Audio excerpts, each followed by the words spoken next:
మందును కనిపెట్టి చంద్రబాబు నాయుడు మీ అందరికీ ఆ మందు ఇస్తున్నాడు కాబట్టే ఈరోజు మీ అందరూ కళ్ళార్పకుండా అబద్ధాలు చెప్తున్నారు తప్ప ఈరోజు మీకు దమ్ముంటే నేను వస్తాను, రండి. రాజమండ్రి మెడికల్ కాలేజ్కి వస్తారా? విజయనగరం మెడికల్ కాలేజ్కి వస్తారా? నేను ఇన్ఛార్జిగా ఉన్న మచిలీపట్నం మెడికల్ కాలేజ్కి వస్తారా? నంద్యాల మెడికల్ కాలేజ్కి వస్తారా? మీ పక్కనే ఉంది కదా, వైజాగ్లో ఉంటావు కదా, పాడేరు, ఆ మెడికల్ కాలేజ్కి వస్తావా? మెడికల్ కాలేజీలు అంటే ఎలా ఉంటాయి, ఎలా కట్టాలి, అక్కడ చదువుకుంటున్న మెడికల్ స్టూడెంట్స్ ఎవరెవరు అనేది డీటెయిల్గా మీకు చూపిస్తాను. దమ్ముంటే ఎవడైనా రండి, తీసుకెళ్తాను.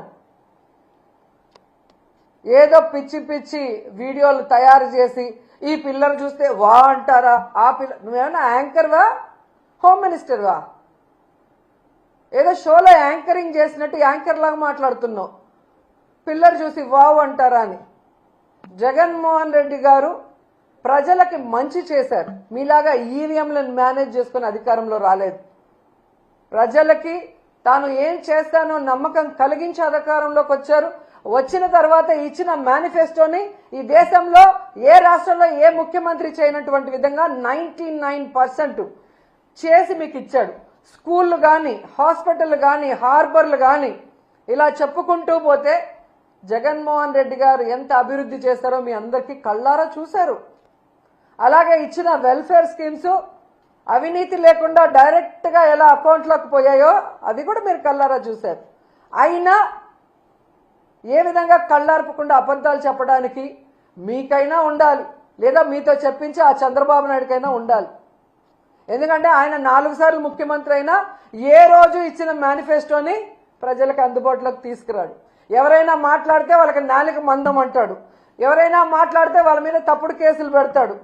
ఎవరైనా మాట్లాడితే వాళ్ళ ఎమ్మెల్యేలు మంత్రులతో బూతులు మాట్లాడిస్తాడు. అంతే తప్ప ఆనాడు ఎన్టీఆర్ తీసుకొచ్చిన వాటినైనా ఈయన సక్రమంగా ముందుకు తీసుకెళ్లాడా? ఆనాడు రాజశేఖర రెడ్డి గారు తీసుకొచ్చినవైనా సక్రమంగా ముందుకు తీసుకెళ్లాడా? ఆనాడు జగన్మోహన్ రెడ్డి గారు తీసుకొచ్చినవన్నా ఈరోజు ఆయన సక్రమంగా తీసుకొస్తున్నారా? వాళ్ళు ప్రజల కోసం మంచి చేస్తే ఈయన అబద్ధాలు చెప్పి అధికారంలోకి వచ్చి వాటిని ఎలా తుంగలో దొక్కాడో మీ అందరూ కూడా ఈ రాష్ట్ర ప్రజలు అనుభవించారు, కళ్ళారా చూశారు.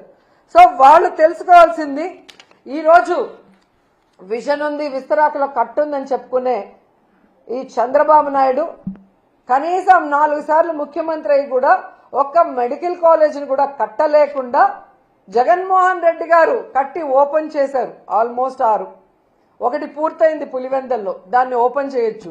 ఇంకా 10-15 నెలల్లో వాటికి కావాల్సిన ఫైనాన్స్ సపోర్ట్ చేసుంటే ఇప్పటికీ క్లాసులు ప్రారంభమై ఉంటాయి. కానీ ఎంత సిగ్గుచేట అంటే మంత్రులు మాట్లాడుతున్నారు. అసలు ఈ మంత్రులకి మెడికల్ కాలేజీలు ఎట్లా పర్మిషన్లు తెచ్చుకుంటారు, ఎలా స్టార్ట్ అవుతాయి, వాటి ప్రొసీజర్ ఏంటి అనేది వీళ్ళకి తెలుసా నేను అడుగుతున్నాను. ఎందుకంటే ఒక మెడికల్ కాలేజీ రావాలి అంటే ముందు ఆసుపత్రి నడపాలి, తర్వాత ఎన్ఎంసి వాళ్ళు వచ్చి దాన్ని పరిశీలించి ఓకే అనుకుంటే పర్మిషన్ ఇస్తారు. పర్మిషన్ వచ్చిన మొదటి ఏడాది అడ్మిషన్లు మొదలవుతాయి. ఆ మొదటి ఏడాదికి అవసరమైన మౌలిక వసతులు రెడీ చేస్తారు. రెండో ఏడాది కూడా అలాగే పరిశీలన చేస్తారు. ఆ తర్వాత రెండో ఏడాదికి అవసరమైన ఇన్ఫ్రాస్ట్రక్చర్ని రెడీ చేస్తారు. 3, 4, 5 సంవత్సరాల వరకు కూడా ప్రతి ఏటా ఇలా పరిశీలన చేసే అన్ని రకాల సదుపాయాలు, ఫ్యాకల్టీలు ఉన్నారా అని పరిశీలన ఉంటుంది. అంటే ఒక మెడికల్ కాలేజ్ పూర్తి స్థాయిలో నడవాలి అంటే దాదాపుగా 7 నుంచి 8 సంవత్సరాలు పడుతుంది. ఎందుకు ఇది చెప్తున్నానంటే మంగళగిరి ఎయిమ్స్ మెడికల్ కాలేజ్ కూడా మొదట విజయవాడలో ఉన్న సిద్ధార్థ కాలేజ్లో రెంట్కున్న బిల్డింగ్లోనే రెంట్కున్నారు. అది పూర్తి స్థాయిలో తయారు కావడానికి, పూర్తి స్థాయిలో క్లాసులు ఈరోజు నిర్వహించడానికి దాదాపుగా 9 సంవత్సరాలు పట్టింది. అంటే ఎలా మెడికల్ కాలేజ్ పర్మిషన్ వస్తాయి, వాటి మౌలిక సదుపాయాలు ఎవ్రీ ఇయర్ ఎలా మనం పెంచుకుంటూ పోవాలి, దాన్ని బట్టి ఏ విధంగా ఆ కాలేజీలు పూర్తి స్థాయి రన్నింగ్లో వస్తాయన్న ఒక కామన్ నాలెడ్జ్ కూడా, జనరల్ నాలెడ్జ్ కూడా లేని వీళ్ళందరికీ మంత్రి పదవులు ఇచ్చారు. వీళ్ళు ఎంతసేపు చంద్రబాబు నాయుడిని, లోకేష్ని మెప్పించడం కోసం, మెహర్బానీ కోసం, ఇలా మంత్రి పదవులు పదిలంగా ఉండడం కోసం సిగ్గు లేకుండా దిగజారుడిగా అబద్ధాలు, నీతిమాలిన మాటలు మాట్లాడుతున్నారు. ఇవి చూసి ప్రజలు అసహించుకుంటున్నారు. ఇలాంటి వాళ్ళక మనం ఓటేసామని. ఎందుకంటే ఈరోజు మీరు చూస్తే ఆల్రెడీ నిర్మాణంలో ఉన్న ఈ 10 మెడికల్ కాలేజీలని పూర్తి చేయలేక మంత్రులతో వీళ్ళు మాట్లాడిచ్చే మాటలను కూడా ప్రజలు గమనించారు. కాబట్టి ప్రజలు కూడా అసహించుకుంటున్నారు. ఈరోజు అనిత గాని, సవిత గాని, చంద్రబాబు నాయుడు గాని, పవన్ కళ్యాణ్ గాని, అచ్చెన్నాయుడు గాని ఎవరైనా కూడా వాళ్ళ కుటుంబంలో వాళ్ళు కూడా ఈరోజు డిస్కస్ చేసుకుంటుంటారు. ఏంట్రా వీళ్ళకి ఏమన్నా మెంటలా? ఒక ప్రభుత్వ కాలేజీ ఉంటే పేదవాళ్ళకి మెడికల్ సీట్లు రావటమే కాకుండా ఆ వెనుకబడిన ప్రాంతంలో ఉన్న పేదలకు ఒక నాణ్యమైన వైద్యాన్ని అందించే అవకాశం ఉండి ఎందుకు ఇలాంటి పిచ్చి పనులు చేస్తున్నారని మీ బంధువులు మాట్లాడుకుంటుంటారు, మీ చుట్టుపక్కల వాళ్ళు మాట్లాడుకుంటున్నారు. గమనించండి. ఎందుకంటే కోవిడ్ వచ్చినప్పుడు ఈ చంద్రబాబు నాయుడు చేతగానితనం వల్ల ఈ రాష్ట్రంలో సరైన వైద్య సదుపాయం లేకుండా ఎంతమంది ఇబ్బంది పడ్డారో మేమంతా కళ్ళారా చూసాం. ఎందుకంటే మేమంతా ఆంధ్రాలో ఉన్నాం. వాళ్ళ నియోజకవర్గాల్లో ఉండి పార్టీలు చూడకుండా, కులం చూడకుండా, మతం చూడకుండా ప్రజలకు సర్వీస్ చేసిన వాళ్ళం. అలాంటి పరిస్థితి మళ్లీ రాకూడదనే జగన్మోహన్ రెడ్డి గారు 11 మెడికల్ కాలేజీలకి శ్రీకారం చుట్టారు. ఎందుకంటే వాటితో పాటు సూపర్ స్పెషాలిటీ హాస్పిటల్స్ ఉంటాయి కాబట్టి ఎలాంటి వైరస్ వచ్చినా ప్రజల్ని మనం కాపాడుకోవచ్చని ఒక అన్నలాగా, ఒక తండ్రిలాగా ఆయన పనిచేస్తే వాటిని పూర్తి చేయకుండా కక్ష సాధింపుగా 10 రూపాయలు కూడా వాటికి కేటాయించకుండా ఈరోజు వాటిని తమకు కావాల్సిన వాళ్ళకి అమ్మేసుకుంటూ మళ్ళీ సిగ్గు లేకుండా మాట్లాడుతున్నారు. అసలు మొన్ననే ఒక రౌడీ షీటర్కి డబ్బులు తీసుకొని పెరోల్ ఇచ్చిందని చెప్పి ఏ విధంగా ఆవిడని అదే పార్టీ వాళ్ళు తిట్టారని మనం చూసాం. మొన్నటి వరకు సైలెంట్గా ఉన్న ఆవిడ మళ్ళీ స్టార్ట్ అయింది. జగన్మోహన్ రెడ్డి గారు బెంగళూరులో ఉండారు. జగన్మోహన్ రెడ్డి గారు అధికారంలో ఉన్న 5 సంవత్సరాలు విజయవాడలోనే కదా ఉన్నారు. ఏ రోజు హైదరాబాదు, బెంగళూరు పోలేదే. అప్పుడు చంద్రబాబు నాయుడు ఎక్కడున్నాడమ్మా? పవన్ కళ్యాణ్ ఎక్కడున్నాడమ్మా? లోకేష్ ఎక్కడున్నాడమ్మా? ఆ 5 సంవత్సరాలు ఎక్కడున్నారమ్మా? ఏం చేస్తున్నారమ్మా మీ పార్టీ వాళ్ళు? ఈరోజు మాట్లాడుతున్నాం. ఈ రాష్ట్రంలో ప్రజలకు కానీ, రైతులకు కానీ, మహిళలకు కానీ మా పార్టీ నాయకులు మీ రెడ్ బుక్ రాజ్యాంగం వల్ల కష్టపడినా కానీ ఇమీడియట్గా క్షణాల్లో ఇక్కడికి జగన్ గారు వస్తున్నారు. మాకు అండగా ఉంటున్నారు. రైతులకి అండగా నిలబడి మీ మెడలు వంచి ఏ విధంగా పని చేయిస్తున్నారో ప్రజలు గమనిస్తూనే ఉన్నారు. మీరు అధికారంలో ఉండి ఈ రోజుకి కూడా సక్రమంగా మీరు లేరు విజయవాడలో. ఫ్రైడే అయితే ఎవరమ్మా హైదరాబాద్కి పోతుంది? హైదరాబాద్ పోవటానికా డిప్యూటీ సీఎం పోస్టులు, ఎడ్యుకేషన్ మినిస్టర్ పోస్టులు, రెవెన్యూ పోస్టులు, హోంమంత్రి పోస్టులు, సీఎం పోస్టులు ఇచ్చేది? ఎవరున్నారు? ఫ్రైడే అయితే పారిపోతున్నారు, ఎంజాయ్ చేస్తున్నారు. వీకెండ్లలో 5 స్టార్ హోటల్లో రూములు పెట్టుకొని ఏ విధంగా సెటిల్మెంట్ దందాలు చేస్తున్నారో మీ పచ్చపత్రికల్లోనే వచ్చాయి. కావాలంటే ఒకసారి చదువుకోండి. మేము రాసింది కాదు, మీ పచ్చపత్రికలు రాసాయి. తెలుగుదేశం పార్టీ మంత్రులు ఏ విధంగా హైదరాబాద్ 5 స్టార్ హోటల్లో ప్రభుత్వ ధనాన్ని దుర్వినియోగం చేస్తూ, ఎంజాయ్ చేస్తూ, సెటిల్మెంట్లు ఎలా చేసుకొని సంపాదించుకుంటున్నారో మీ పచ్చపత్రికలు రాసాయి. చూసి సిగ్గుపడండి. మీరందరూ పారిపోవటం వల్లే ఆ రోజు ఎంజాయ్ చేయడానికి పారిపోవటం వల్లే ఆ రోజు విజయవాడ మునిగిపోవాల్సిన పరిస్థితి వచ్చింది. సక్రమంగా ఈడ ఉండి మంత్రులు, ఆఫీసర్లకు గనక ఇన్స్ట్రక్షన్స్ ఇచ్చుంటే ఎందుకు విజయవాడ మునిగిపోయి ఉంటుంది? నిజంగా మీ మంత్రులు సక్రమంగా ఉంటే ఎందుకు ఈరోజు పొగాకు రైతులు, ఈరోజు మామిడి రైతులు, ధాన్యం రైతులు, పసుపు రైతులు, మిర్చి రైతులు ఎందుకు రోడ్ల మీదకి వస్తున్నారు? ఎందుకు ఆత్మహత్యలు చేసుకుంటున్నారు? ఈరోజు యూరియా లేదని ఎందుకు రోడ్ల మీద పడిగాపులు పడుతున్నారు? ఎండనక వాననక.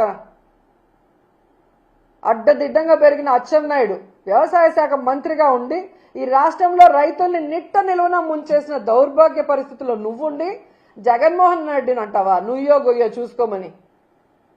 ఒక వ్యవసాయ మంత్రిగా ఉండి రైతులకి ఈరోజు మద్దతు ధర ఇవ్వలేకపోయినందుకు నువ్వు తీసుకోవాలి నుయ్యో గొయ్యో, జగన్ కాదు. ఒక వ్యవసాయ శాఖ మంత్రిగా ఉండి ఈరోజు కేంద్రం ఇచ్చిన 1,00,000 టన్నుల యూరియాని రైతులకి అందకుండా బ్లాక్ మార్కెట్లో అమ్ముకొని మింగేస్తుంటే దాన్ని కంట్రోల్ చేయాల్సింది పోయి నువ్వు కూడా వాటా తీసుకున్నందుకు నువ్వో గొయ్యో చూసుకోవాలి. జగన్మోహన్ రెడ్డి గారు కాదు.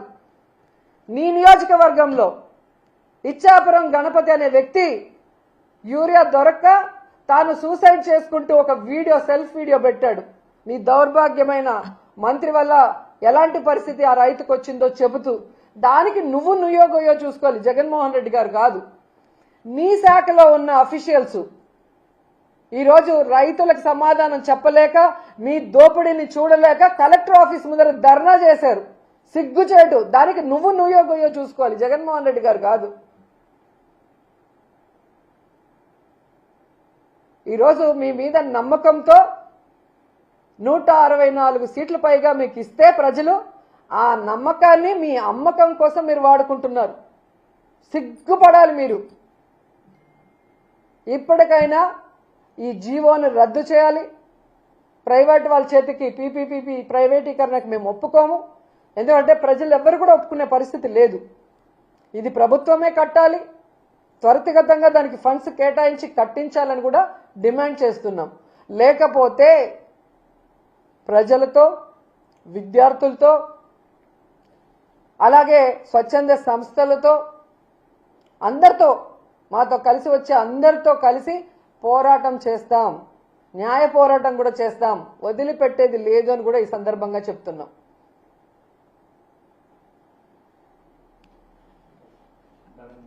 టూరిజం మంత్రిగా చేస్తున్నారు. ఈ రోజు ప్రైవేట్ టూరిజం హోటల్స్ కూడా టూరిజం ప్రైవేట్ పరంగా వస్తుంది. ఈరోజు ఎంత దరిద్రంగా తయారైందంటే వీళ్ళు అమరావతి భూముల్ని అమ్మకం పెట్టేశారు, వైజాగ్ భూముల్ని అమ్మకం పెట్టేశారు, టూరిజం హోటళ్ల అమ్మకానికి, రోడ్ల అమ్మకానికి పెట్టేశారు, ఆఖరికి మెడికల్ కాలేజీలను కూడా అమ్మకానికి పెట్టేశారంటే వీళ్ళు ఎంత దిగజారిపోయారో ఒకసారి అర్థం చేసుకోండి.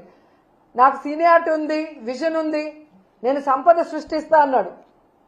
రాష్ట్ర సంపదని దోచుకుంటూ సొంత సంపద సృష్టించుకుంటున్నారు తప్ప ఈరోజు మీరు ఎక్కడ రాష్ట్ర ప్రజల కోసం సంపద సృష్టిస్తున్నారు? ప్రభుత్వం మీ చేతిలో ఉంది, ఏమైనా చేయొచ్చని మీ ఇష్టానికి చేస్తున్నారు తప్ప ప్రజలకు ఉపయోగపడే ఒక కార్యక్రమమైనా చేస్తున్నారా? ఇవన్నీ అమ్మాల్సిన అవసరం ఎందుకు వచ్చింది? 15 నెలల్లో దాదాపుగా 1,97,000 కోట్ల రూపాయల అప్పులు తెచ్చిన మీకు, వెల్ఫేర్ స్కీమ్స్ ఇవ్వని మీకు, డెవలప్మెంట్ చేయని మీకు, పూర్తి చేయాల్సిన వాటిని కూడా నిలిపేసిన మీకు ఎందుకు లక్షల కోట్ల అప్పు చేయాల్సి వచ్చింది? ఆ డబ్బు ఏమైంది? ఇంకా ఇవన్నీ ఎందుకు అమ్మకానికి పెడుతున్నారో చంద్రబాబు నాయుడు, కూటమి ప్రభుత్వం సమాధానం చెప్పాలి. పవన్ కళ్యాణ్ ఎప్పుడో ఒకసారి అలా వచ్చి ఊగిపోవటం కాదు. ఈరోజు నువ్వు షూటింగ్లు చేసుకోవడానికి కాదు నీ కోట్లు ఇచ్చింది, ప్రభుత్వ ధనంతో స్పెషల్ ఫ్లైట్లు ఎక్కి ఎంజాయ్ చేయడానికి కాదు నీకు ఓట్లేసింది. కూటమి ప్రభుత్వంలో ఉన్నప్పుడు చంద్రబాబు నాయుడు ప్రభుత్వం తప్పు చేస్తే నిలదీయాలి, సరిదిద్దాలి అండ్ సక్రమంగా ప్రజలకి మంచి చేసే విధంగా నువ్వు నడుచుకోవాలి. కానీ నీ నియోజకవర్గం పిఠాపురంలో అమ్మాయిని రేప్ చేసినా పట్టించుకో, రైతుకు యూరియా దొరక్క ఎండల్లో వాళ్ళు నించొని రోజుల తరబడి ఏడుస్తుంటే పట్టించుకో, ఇదే పిఠాపురంలో నిరుద్యోగులకి ఉద్యోగం ఇవ్వకపోయినా, నిరుద్యోగ భృతి ఇవ్వకపోయినా పట్టించుకో. నీ ప్యాకేజ్ కరెక్ట్గా నీకు ఇస్తే చాలు. ఒక హెలికాప్టర్ కొనిచ్చేశాడు, ఇంకా ఎక్కి తిరుక్కుంటూ ఉంటున్నావు. అంతేగాని ఏ రోజైనా రాష్ట్ర ప్రజల గురించి, రైతుల గురించి, మహిళల గురించి ఆలోచిస్తున్నావా? వాటి గురించి ఎప్పుడైనా మాట్లాడుతున్నావా? ఈ 17 మెడికల్ కాలేజీల అమ్మకానికి పెడితే కనీసం బుర్రున్న ఎవరైనా కూడా దానికి మద్దతు తెలుపుతారా? కానీ నువ్వు కూర్చొని తల ఆడిస్తున్నావు అంటే ఈరోజు రాష్ట్ర ప్రజలు నీకు ఓటేసినందుకు సిగ్గుపడుతున్నారన్న విషయాన్ని కూడా తెలుసుకోండి.